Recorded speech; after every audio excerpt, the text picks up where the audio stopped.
pros and cons. O pananglitan, unsaon pagsiguro nga ang tanan nga mga vendors, ang tanan nga mga nanginabuhi diha mapatarong, no? On the other hand, ang modernization of carbon market and the neighboring towns, neighboring areas, part of Ermita, part of Barangay Santo Niño, Bayadak, paingon sa South Road Properties, o ang tanan nga mga imahe diha mausab na. Hasta ang security diha sa maong area. Kaya matod pa karon ay narangyog lakaw-lakaw ikaraw sara dihang dapita magabi kay tiklo gid ka, no? Ang uban diha nga mangumprahay og kadlawon magpanglingi tungod sa nasinati sa uban nga og musipyat gani ka diha didbol ka. Now, di ay press release gikan sa Megawide Corporation, no? Gipadaan ni Jingjing Marinho Fararons. Kini Jingjing Marinho Fararons ako ning kauban sa Sunstar Cebu kaniadto, no? Siya mo'y editor, ako mo'y reporter. Ang iyang press release doon ay title nga CCCI, meaning Cebu Chamber of Commerce and Industry, status quo on carbon market is no longer acceptable. Unsay pong sa CCI, status quo on carbon market is no longer acceptable. Cebu City private sector underlines support for carbon modernization. Monay dagan sa press release. By the way, may buntag ni Sir Pompe Mondihar. Matod pa, the Cebu Chamber of Commerce and Industry or CCCI has called for challenging the status quo for the carbon public market, stating that it directly needs or it direly needs upgrading and redevelopment as it is an essential component of Cebu City's economic growth. The CCCI, together with individual businesses, recently issued a statement of support for the Carbon District Modernization Project, a joint venture of the City of Cebu, an engineering and infrastructure innovator, Megawide Construction Corporation, or in short, Megawide, through its subsidiary, Cebu to World Development Inc., or kining C2W. CCCI President Felix Tagyam signed the document. CCCI is the province's oldest and biggest organization of business establishments, professionals, and entrepreneurs, an umbrella organization of over 20 industry associations. It has grown from a small non-profit in 1903 into one of the Philippines' most respected organizations, hosting about 2,000 of Cebu's most innovative concepts under one representation.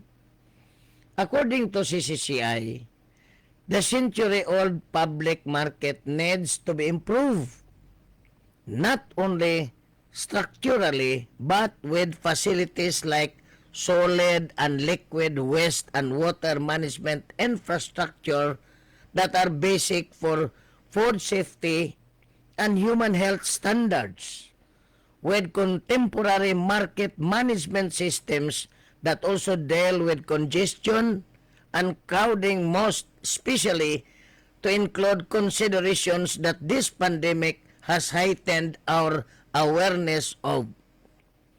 They further emphasized that modernizing the current market into an iconic center of commerce will be beneficial and further contribute towards cementing Cebu's position as an economic powerhouse in the country.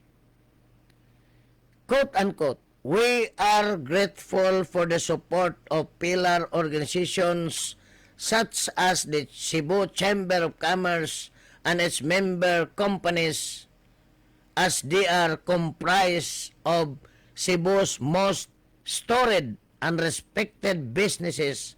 Our ongoing dialogue, which includes insights and questions they have raised, are always geared to ensure Cebu City and its people get the best possible value from the project, said Loe Ferrer, Cito W. Chairman. Both government led by Mayor Edgar Labilla as well as the private sector working to ensure the maximum benefits to Cebu from the project. In our experience, this is a strong example of public-private partnership, Ferrer continued. Now, di po igisgutan nga kwan, kining ka private businesses also show support for modernization project. Na po ubang mga private businesses. Like for example, kining kang kwan, kining si Edward Tanting, representing establishments around the carbon market and head of 3 corporations in the area, has also signed a statement urging support for Cito W and its initiative to rehabilitate the public market and its surrounding to create more opportunities for Filipino through world-class infrastructure, noting that the badly hit local economy will benefit from modernization. Ting says the planned integrated development of Carbon District will showcase the best of Cebu in terms of architecture, products and services, aside from developing a transport hub that will make downtown Cebu City more accessible to visitors from all over the province. The government, he said,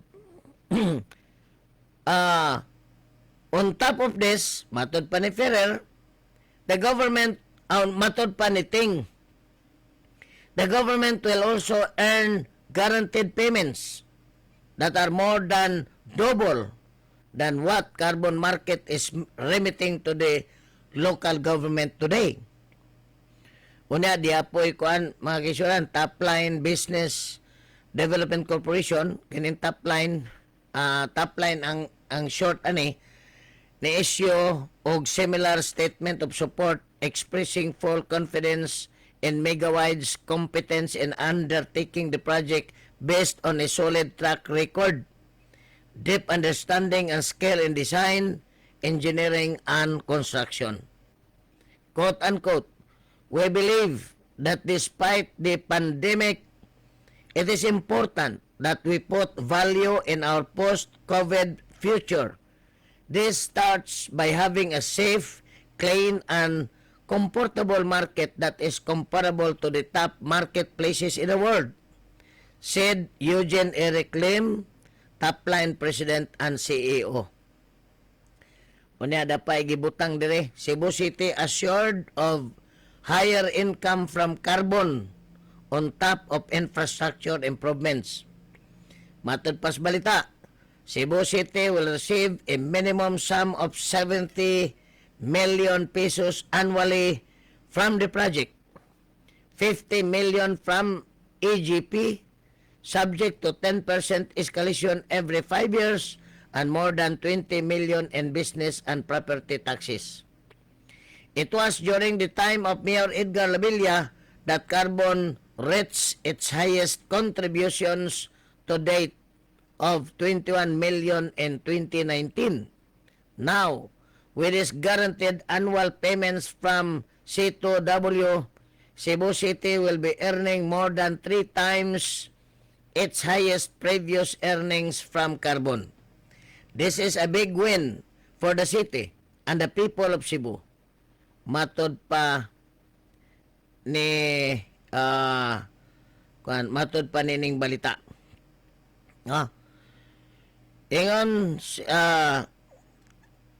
Ingon si Louis Ferrer sa C2W further illustrated the project's benefits to the city. On top of the income, the project will also provide much sought after infrastructure improvements in the district, which will further boost the business not just of existing vendors, business owners, even the Karumatiros, but the cities as a whole. This investment in carbon, its people, its infrastructures, we have a multiplier effect on the city's economy after this pandemic and beyond, matod pa ni Ferrer. Ato ning kita mo dapat sa taog mga other comments gikan sa publiko aron pod ma-widen ang atong dissemination, no? Kay sa akong una og di good nimo i-brought up ang tanan nga mga issues about projects, about developments, daghan man pong mga fake news manggawas. So mas may pay i-brought up nimo tanan, no? Why pili? Mega wide, nabay mo upo sa mega wide, kunya pahibaw na to nga aprobado naman ni sa Cebu City Government, there is already a contract, so naturally this market modernization, carbon market modernization will push through. Og mga kaigsunan, daghang salamat sa inyong pagsunod ng atong tulumanong yagyagan kay karong tadtaod doon ako'y very important meeting. So akong gihangyo si Attorney Clarence Paul Waminal, kolumnista sa The Freeman, kolumnista sa Cebu Daily News, professor sa PNP, unya former vice chairman sa Dangerous Drugs Board, nga siya unay mo tiwas, no, sa atong yagyagan 11 to 12. Kaya ang yagyagan 10 to 11, 11 to 12. So ayaw mo kahibong nga by 11 o'clock ngadto na sa 12 o'clock ang muda sa tulumanong yagyagan today mao si Attorney Clarence Paul Waminal. Og nining higayon na, thank you.